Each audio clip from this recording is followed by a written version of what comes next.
Hello and welcome to the Claret and Blue podcast. We're going to treat this podcast as a bit of a international break catch-up.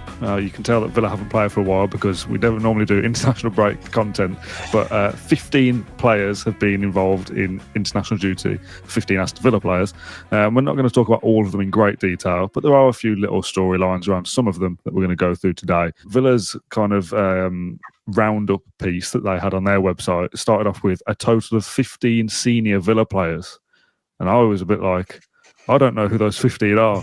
It actually took me a while to work out who the 15 were once I got past the original, once I got past the initial 7 or 8 obvious ones like Martinez, Digne, Rashford, etc. Do you want to have a stab at who some of the less popular ones might be towards the bottom of the list? Oh God, it'd probably be easy to name the players who were in Dubai, to be fair. The 2 that stumped me were Illing Jr. playing for the England under-21s. Yeah. And even further down than that, Caden Young played 79 minutes in a 0-0 draw for the England under-19s. So he is one of the 15. But again, we're not going to talk about that. That's interesting that they count him as a senior. Emi Martinez is the one that has been doing the rounds on social media today as we film this. And as we post this, actually, this will come out on Wednesday. Doing keepy-ups whilst 4-1 up against Brazil, much to the disgust of the opposition fans. But that's Emi Martinez, isn't it? That's his bread and butter. Yeah, disgusted with the manager as well, it looked like. He was wagging his finger, don't do that. It's Brazil-Argentina. It's a huge rivalry. Like, Martinez won't be doing that if we're... I'm not going to say pressing, because I keep going to that game. If we're 3-0 up against Fulham next month, he's not going to start doing keepy-ups. So actually, maybe he would. But he's obviously doing it to get a reaction. He knows what he's doing. But yeah, it was interesting that the manager was, Scaloni, was kind of... He wasn't having a go at him, but he was like, no, don't, we need to be more... I suppose it's a kind of a respect thing, isn't it, maybe? It is, but it's also, I don't know, it kind of doesn't draw attention to it at all because everyone can see it. You can't really see Scaloni, but I just thought, well, it's Martinez, just let it be. He knows what he's doing, basically. He's not like a 22-year-old who's got a bad attitude. Yeah. It's the complete opposite. He's very experienced and he's, nothing is going to kind of defeat him. 2 Argentina games, they won both and they beat Uruguay 1-0, clean sheet for Martinez. And obviously the Brazil game we've just spoken about, there's a little altercation with Rafinha as well, which just ran straight into him as he was being subbed off. Again, funny from our perspective, but it is what it is. It is something like 36th clean sheet in 50 games or something for Argentina. An incredible record he's got. Some of those. I remember doing a piece when I was writing for avillafan.com. It was basically looking at Martinez and saying, because this is when he just had a good start at Villa. It was like a few months into his time here. And I was looking back at because I always remember this Argentina team that kept failing with Messi and Di Maria and all these top players, Higuain, whatever, so on and so on. But the goalkeeper was always like, you're not good enough to be like that level, if that makes sense. Argentina aren't going to win anything because they hadn't won a Copa America, they hadn't won all of these things with Messi. Like Chile were winning things, and I remember thinking, like, well, actually, like Martinez, maybe in Argentina they were saying it, but I don't think many people were saying it over here. Of like, actually, like this guy is already better than who was the Man United Romero. They're set now; they can win something, and if that's the case, Martinez is going to win. Is the reason why Messi is going to win things, and that's come true. So, yeah, never expected him to kind of be the best in the world, but definitely expected him to have an impact on the international stage, and you can see what it means to him. And I mean, people in Argentina, people in South America, it's outrageous what happens over there when it comes to football. And later down the line, I don't know, 20 years, 30 years, when we still recognise Messi as one of the greatest ever. Well, the reason why he won the World Cup was because of the Villa goalkeeper. And because Neil Cutler signed him, like those things are true. So we're attached, maybe not by the hip, but we've attached ourselves onto it. We've attached ourselves to Lionel Messi. It's true though. If I strongly believe if we didn't give him that chance and he didn't come to Villa, I agree. Yeah, there'd be. I still think Martinez would somehow make it, but without us giving him that chance, who knows? Maybe. He wouldn't have won what he's won there. He's like 2 Copa Americas, 1 World Cup, all of those Golden Gloves and all sorts. So yeah, I think it's one of those where we don't quite realise what we have right now. For the rest of this podcast, I'm going to kind of deliver the information and then we'll take what talking points we want. So some of this will be very much me reading off my notes. We're going to do 2 players together now for kind of the same reason. That's Luca Digne and Youri Tielemans. Digne played with France in the Nations League quarter-final. 2 legs against Croatia. They lost the first leg with 2-0, won the second leg 2-0, and then came out 5-4 winners on penalties. Digne only played in the first leg. He played 90 minutes, didn't feature in the second. Youri Tielemans, Belgium, Nations League again. He played 90 minutes in a 3-1 defeat against Ukraine and then didn't feature in the second match because he was suspended. So Digne and Tielemans both played for their international teams this break, but only one game. Is that some kind of like, well, it's good for them to have the international experience and go out and play for their country, but a good thing for Villa because they've also had a games break as well? Yeah, I think probably the best news coming out of this international break was that Tielemans didn't play a football match. He played once, which is enough. But yeah, not playing that second one, fantastic. He has an extra 2 days rest. Judging by his performances, I know a lot of people said, oh, he looks tired, he looks slow, he looks this and that, which I understand, but that can happen in any regular season at any point. So I'm not going to say that he absolutely needed a rest and we need to take him out the firing line or anything like that. But it definitely helps to know that he had a bit of a break, shall I say. Dean as well, but I don't think he was kind of desperate for one. No. I think if anything, it's just good to see Dean back playing for the French national team, because for a couple of years that was never really a consideration, was it? It was he's doing okay at Villa, but this is the French team.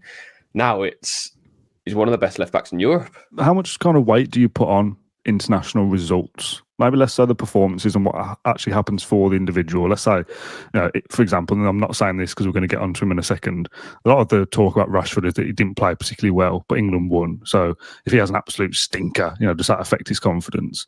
That's probably not so specific for him, but we'll come to Malen in a second, who missed a penalty.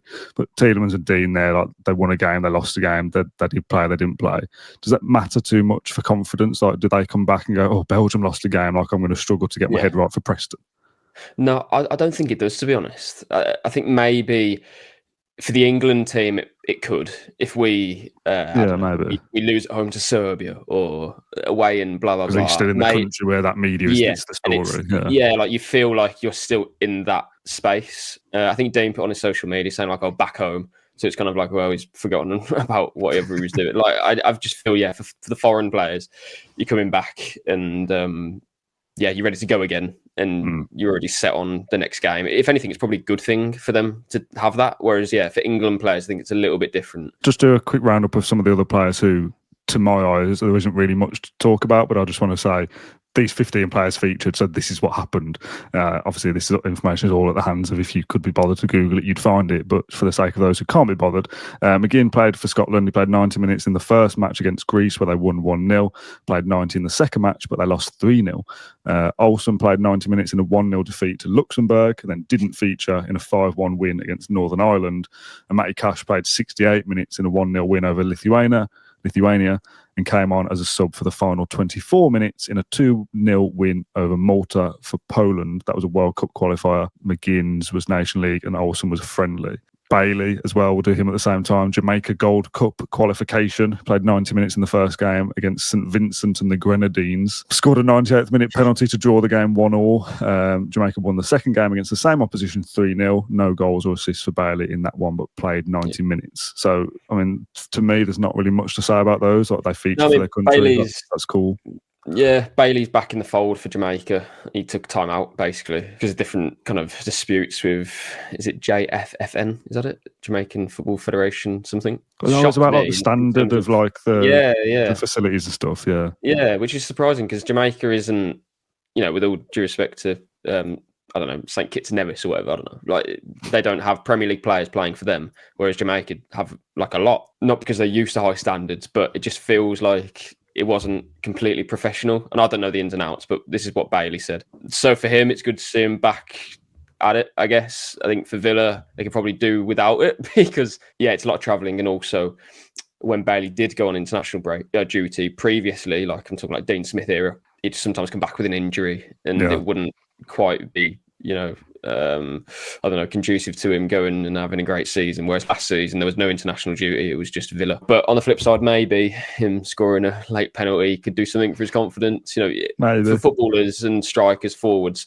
just to see you put the ball in the back of the net in a game can just spark into something. So we'll see. Let's move on to something potentially a bit more important. You've probably got two sides of the spectrum here from Dutch teammates Ian Maatsen and Digne and Malen. Now, Maatsen didn't feature in the first game against Spain, although their left back was sent off in that game. He then played all 120 minutes in the return fixture, if you like, of the Nations League second game against Spain. He scored his first goal on his debut, which it was a great finish as well, by the way. Spain go on to win that game 5-4 on penalties. Whilst we're talking about that, Malen was an unused substitute in the first game, came on in the second half of normal time and played 42 minutes and missed his penalty during the shootout, which I'm sure most Villa fans will be aware of. Now, we talk about the confidence of the team's results or the nation's results, and does that mean anything? The individual thing of Maatsen scoring a goal might help him if he gets into the Villa team and he feels good. Malen, who's struggling to even get in the Villa side in the first place for various reasons that we've spoken about, another thing to kind of pile on the weight on his shoulders is that he's missed a penalty for his country. Like, it's, when it rains, it pours, doesn't it? Yeah, I think we briefly spoke about him in the Q&A we did the other day. It's one of those ones, isn't it, where a player's been injured or unwell or they've not scored for their club yet or whatever. There's already a bit of a narrative. As soon as you see him walk up for that penalty, you go, be typical if he misses this. And then he does and you go, okay, damn. Yeah, so again, not ideal. I think he came close to scoring in extra time, actually. So it's funny how football works. That could have been, a completely different story for him. I don't want to talk too much on Malen because I feel almost harsh talking about him negatively because a lot of this isn't really his fault. Agree, I think he's done well for most the games he's played in. So I'm hoping next month he can find. I'm not expecting him to be hitting 6 goals in the last 9 games or whatever, but just some sort of form and something that he can take into pre-season, take stock a little bit, have a pre-season, impress Emery. Obviously, Villa are going to be selling and buying players as well, so there's no guarantee of a starting position at all. But a full pre-season's definitely not going to hurt him. And on Maatsen, obviously great to see him in the Netherlands senior squad. I was very shocked to see him put in the under-21s, to be honest. Because he was in the Euros squad as well for the Netherlands, and he played in the Champions League final, played in the Champions League many games, played for Chelsea. There's a lot there to suggest that he is far and away more established than to be in the under-21s. Bogard, for example, was in the 21s. I'd put it this way, though. I'd rather see Maatsen I'd rather see a compilation of Maatsen being incredibly good defensively than score a nice goal. Do you know what I mean? I don't know he can do that already. Yeah, basically. I think we knew that he has quality before that anyway. He scored goals like that before. Scored one for Coventry almost identically. Yeah, whenever he's in the attacking third, it's exciting. I remember covering a Coventry game a few years ago. He kind of just shone for me straight away, and he was like, "Oh, this guy he's quick. He knows when to make the right runs. He's clearly a quality player, and he's stepped that up now into kind of the elite level." But defensively, that's just the question mark, and we really need him to improve there because if Luke Dean, again, you did the contract video. There's maybe he goes in the summer because of Villa's wages issue. But we need Maatsen to step up. He obviously cost a lot of money, but we can't have a player who's a liability in this team. No, you wouldn't rely on him at the moment, would you, to be defensively sound? No. Very quick roundup on the under-21s. I already mentioned Ealing Jr. and Caden Young playing for England under-21s and under-19s. Just a final youth player to end on before we get into the England lads. Andreas Garcia played for the Spain under-21s. He played the second half in a 2-2 draw with Czechia and then started the game against Germany. He played 75 minutes, but they did lose 3-1. So again, is he going to be coming back to Villa going, I lost with Spain under-21s, or I'm just in the squad? That's a good thing for my career to have stepped up, kind of thing. So, good for him to be involved in that. Yeah, and he did an interview with ABC Sevilla, I think is the publication. Credit their quotes on Birmingham Live if anyone wants to see it. Different kind of subjects, really. It was actually a really good interview. Basically, he's been taken in like a son by the staff, by everyone at Villa, not just the Spanish people, but everyone. When he went to the Celtic game, his first game at Villa Park, didn't play, obviously, but how supporters kind of stuck with the team when things weren't going right. He said that players, he said the press as well, made him feel welcome. So, well done, John. That's nice. Yeah. Maybe he didn't read my play rating. Good to see that he's feeling settled. He mentioned that he took some of his family over to England as well. All seems very perfect. Do you know what I mean? Almost the polar opposite to Malen's transfer. Yeah, in the way how it's gone. Garcia, a lot of things have gone well. He's been in the team. Now he's playing for his country's under-21s. He feels settled. And I'm not saying Malen feels unsettled, but the stuff we spoke about before about there's a few things that have kind of gone wrong for him. Garcia, almost everything's gone right for him. Yeah, exactly. And things will then, like football, go wrong for Garcia. Yeah. He said he takes every day, day by day. It just seems like he screams Unai Emery, basically. A lot of what you see in Garcia, you think, what were we doing looking at Oscar Mingueza? Should have got Garcia on the 1st of January. Definitely looks like good business, not just from what we're seeing on the pitch in his first 6 games, but the character that he is and everything else like that. So Just on the Spain clubs where he didn't expect it, which again surprised me. He should definitely be in the under-21s for Spain. Hopefully knocking on the senior door in the coming years. It's going to be very difficult. But the way he's going, you'd certainly say that he'll have a chance to. We've got the England lads left now. Now, most of our audience are based in England, so this isn't going to be news to anybody about what happened. I'm assuming most people watch the games anyway, but obviously Rashford, Rodgers and Konsa were the three that were with England this time. Beat Albania 2-0 and Latvia 3-0. Konsa played 180 minutes, 2 clean sheets, very solid. Rashford started the first game, played 74 minutes, 80 minutes in the second, no goals or assists. And Rodgers played 16 minutes in the first game and then got his first start against Latvia and played the full game. No goals or assists for him either. We'll start in the order that I just read them out in and we'll do a couple of minutes on each one. Konsa, very solid. I think most people now waking up to the fact that what we already knew as Villa fans for the last few years, he's pretty good, isn't he, this Ezri Konsa? Is there an argument to suggest that he's England's best defender, do you think? Not to kind of sound like to kind of split hairs, but I think a defender is many different things, right? All round, so I wouldn't say it's not, if that makes sense. Is the reason you say that because maybe John Stones is not as good a defender as Konsa, but he's maybe a better centre-back option because he's ball playing? Yeah, it depends how Tuchel wants to play, right? But from what you're seeing of Konsa, we played Albania in Latvia. We as Villa fans know that this is not proof that Ezri Konsa is one of the best defenders that England has. I'm not going to kind of over-egg it, but what is good, is that Tuchel started him in both games in his preferred position. He didn't take him out for Gueye. Gueye played on the left. So, I did a piece saying that the big winner from the international break from a Villa perspective is Ezri Konsa because he's now finally... He's got his break, basically. The starting berth is now his to lose because he hasn't made... And I don't think he will make an error for England. Like, he's one of those players who rarely puts a foot wrong. So his one-on-one defending is one of the best in Europe. The stats back it up. For the last couple of seasons as well, very rarely is he beaten in a one-on-one. Saka said previously, I think it was last year or maybe in the Euros, that sometimes he'll take Konsa to one side and be like, let's have like some one-on-ones together, like just to improve us both. Because he said he's probably the best defender in terms, one-on-one. But then you look at other things and you're thinking, well, would he want to play Stones for different reasons? Maguire, because obviously Maguire's very good in the air. But no, obviously, if I'm picking an England team, Konsa is one of the first names on the team sheet from a defensive point. Well, because of a defensive point of view, I think he matches everything that you need. So it's been the kind of the perfect international break for Konsa. Absolutely got a spot in the World Cup squad. He'll be on the plane. I think he'll be in the starting 11. I mean, I did an interview with him just before the international break started, so I didn't ask him about England much because we'll expect him to be in the squad. I'd like to ask him now about Tuchel and the fact that he started 2 games and what, is there any promises there or anything? I mean, there wouldn't be any promises, but how does he feel about it? But in terms of Villa, if you do want to read that piece, again, just you'll find it on Birmingham Live or on my Twitter. 20-something games away from breaking the top 10 appearance makers in Villa's history. If he does that, only 2 defenders will have made more appearances. I think Melberg and Ugo Ekiok. But I think, again, all of a sudden, you're thinking, well, he's been here for 6 years. We know he's good. But actually, if he wins a trophy, like a few other Villa players, all of a sudden, they're just elevated into players who... And I asked him the question, do you think about leaving a legacy when the day comes in X amount of years that you were to leave? Because that's what you would be. If you look at how many appearances he's made, how many games he's played, what he's done, Europe, Champions League, trophy, hopefully. You can't really get any better than that, considering where we were. Do Rodgers last. Let's do Rashford now.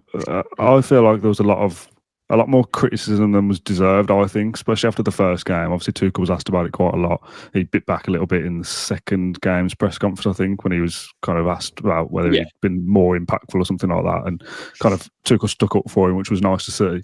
Now, the kind of wider point I want to make here is one that we spoke about a little bit a few weeks ago, I think it was, about Villa's management of Rashford, essentially from the media perspective of not asking too many questions about him, or he's not kind of shown on Villa TV behind the scenes, or he's rarely in kind of training photos and stuff like that. Kind of kept him out of the limelight a little bit. And I felt as soon as he was back in the England setup, he was now open for business, if you like, to be criticised and to have the finger pointed at him. And TalkSport are talking about him and Sky Sports and everything. They're obviously all within their rights too, mainly maybe because they feel like, well, we haven't had a chance to get to him at Villa, so now he's in the national team, we can.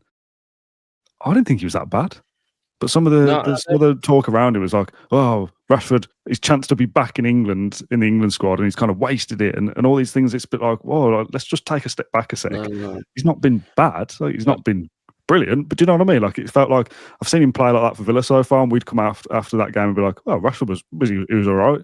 Like, that's the level. The only the only person that I listen to is Tuchel. I don't care what ex-pundits talks about Rashford, who's rarely watched him in the last few weeks and doesn't understand what's going on here. Tuchel said it perfectly himself. He literally said in the first game, I don't think they had him and Foden, because he was asked about him and Foden, so he coupled them together as wingers, and he said, I don't think they had the impact that they could have had. Of course, Foden's impact was literally minor. He didn't play well. Rashford, however, was getting in the right spaces, but couldn't quite have that finishing touch, or his touch wasn't quite right. But he was impacting the game, just didn't have it to the level which he could have, which is score a couple of goals. And if he did, perfect. The narrative changes. And in the second, and he still praised his hard work and his hunger, determination, all that stuff that's actually got him back in the team, having played for Villa after leaving United and working with Emery. And then in the second game, he said that he played well off the left in the first half, and then he moved into the right because of how deep Latvia were playing. He wanted an open foot, so he wanted Bowen on the left to cross the ball early, Rashford on the right to cross the ball early. But then he admitted, okay, actually that didn't work, but that's fine because we just take information from it. If you just listened, and I'm not saying this to you, but to other people who are criticising or whatever, if you listen to what Tuchel's saying, he's so open and honest. This is what I love about Tuchel. The most exciting thing from his two games was afterwards when he spoke to the media. I was impressed, Yeah, it's just open and honest, and I think people can take it as like, oh, he's having a go at Rashford. He's not. Like, this is exactly what I'd be saying to Rashford if he was in the dressing room. Like, there's no issue. It's just a professional setting. It's a different system to how players are playing for their clubs, and it's Tuchel's first two games. Like, this is completely different for everybody. And I think it's great that Rashford played twice. Again, the second game, maybe Gordon would have started, but he picked up the injury. But he still played most of the game, Rashford, and was used in different positions, some to better effect than others. And he made more chances, I think, was it in both games than any other player, I think. Not going to kind of go on too much on that, because it's like, well, I'd expect him to, because he's that good. And he's playing in a position that creates chances. No negatives for me there. What I liked most is that, again, he was working hard and he showed a good work ethic. He didn't turn up to England and kind of drop his head a little bit or anything like that. No, I saw him chasing back against Albania and Latvia, which other players might not have done. Again, I don't want to kind of over-egg the pudding here, but it's a little bit like just his kind of time after Man United now, getting to Villa, playing reasonably well and getting himself back into the England squad. It's all just little signs of progress that he's kind of just getting his mojo back a little bit. And he doesn't have to go and play Latvia and score a hat-trick for me to go, oh, he's doing really well. Like, it's just little bits of, he's back in the team, he's working hard, the manager clearly rates him. It's just little kind of green ticks of, oh, there's something there to work with, and he'll come back to Villa, hopefully score the winner against Preston or play well against PSG or whatever, and just be like, just keep this trajectory of like just little improvements here and there until he kind of finds some proper form where he's scoring goals regularly. Yeah, the only thing that's missing is scoring goals. It'll come for sure. It's just, as you say, getting back in the rhythm of things, because he was on such a down. He's so far out of them before. Exactly. Yeah, he's literally finding his feet, and it was going to take a while. And if this is him finding his feet, then he's once he's found them, they'll be pretty good. Oh, exactly. Yeah. Well, I'll end this segment with Morgan Rogers. He played 16 minutes against Albania and then started the game against Latvia. Played the full match. Didn't score or assist, but again, that's not the barometer of a good game. I thought he, again, reasonable, doing the things he does for Villa, driving forward, getting into good positions, working hard, etc. Again, I'm going to open up a bit of a question the same I did with the Konsa one, and this is obviously very Villa biased, but just watching him play and knowing what he does for Villa, and knowing that, if he can do that and keep improving, when the World Cup comes round in next summer, is there anyone else in that England squad or pool of players that could play the same kind of way that Rodgers does? Not literally, but I think Jude Bellingham is the closest thing you have in terms of occupying that space. But I did think it was, really interesting what Tuchel said about, well, when Latvia dropped so deep, actually Rodgers played better off the wing, because he had more confidence in those spaces, basically. Whereas when he's playing the 10, he's crowded out and he can't, because Rodgers isn't your classic kind of number 10 who's like Odegaard or even Asensio. They're completely different players but playing the same position. Rodgers is kind of crash bang wallop, smashing players out of the way. and having that end ball, the final ball, sorry, I think that is missing sometimes. But again, we're talking, well, if he scores every chance he gets, you're looking at one of the best 10s in the league and beyond. So it's just nitpicking, really. But very different profiles. And I think Tuchel wanted something a bit different in the 10 against such a deep block. And he said that, well, actually, when he played on the right, then and on the left, he had a bit more kind of confidence in his first touch. So again, interesting for Villa, really. We've seen Asensio play, and we know Asensio. So Emery wants to play Asensio as the 10, and then Rodgers has kind of played on the right sometimes. Whether that suits him or not totally sure, but just an interesting kind of subplot how that could affect Villa, and maybe it kind of opens up to what Emery thinks as well. Yeah, a good little pre-game interview with Gabriel Clark as well, kind of talking about his journey from the Championship to the Champions League with Villa, now playing for England. And I think he was referred to with Bellingham as the boys from Birmingham at some point in the commentary. It's like, actually, it's the Black Country. Neither of them are from Birmingham. It's Howzone and Stourbridge, as we all well know. But yeah, nice kind of story around Rodgers, kind of almost got culminating this little journey of his joining Villa now to be in the England squad, and again should be on the plane for the World Cup, and in my opinion would be, if he continues his development, in the starting 11 as well. Just to end this international roundup, obviously as Villa return this week in Dubai. Villa went on a mid-season training camp to Dubai, played a friendly. Not going to talk about that too much. We touched on it a little bit in the Q&A, but of the players that were pictured on an avfc.co.uk gallery, Pau Torres, Asensio, Onana, Mings, Kamara, Ramsey and Disasi were ones that I could pick out. Obviously there'd be more players than those 7 there, otherwise we wouldn't have played a game. But those are the notable ones. And again, not to be involved in their internationals, as the likes of a Pau, who's only just returning from injury anyway. Asensio's playing well, but again, just different. Kamara, focus with Villa, get yourself ready and fit for the running and all that kind of stuff. These are good players. I'm not saying that because they're not with their internationals that they're not good enough to be. It's just that from a Villa perspective, good to get that time training with Emery, get themselves regrouped and focused, etc. And that can only be a good thing. It's a little bit scary that Torres would probably go to Spain duty if he had played. Asensio, maybe. Kamara, probably. All of a sudden, you're thinking, well, are we left with anyone? Been in the England squad before, so has Watkins, so has Ramsey.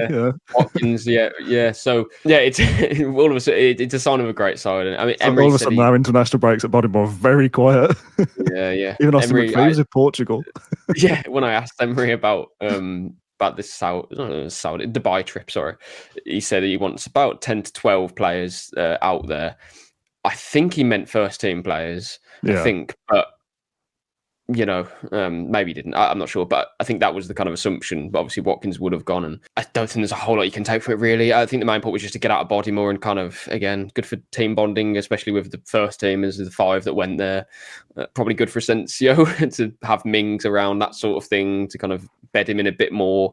No doubt they were talking about where the club has come from and all those things, and different bits and bobs, and obviously Asensio rubbing off on Ramsey and whatnot. So definitely positives to take from it. I don't see any negatives. And then in the friendly, you're not going to take a lot from it at all. It's just to keep to keep it ticking over for those players who didn't play their national team. We don't normally talk about internationals, but there's been such a what's the word?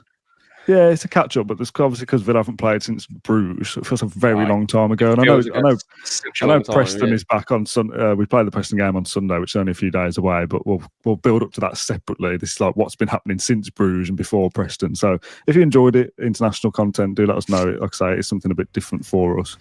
John, thanks for joining me. Thanks for watching along or listening to this episode of the Claret and Blue podcast, and we'll see you again tomorrow.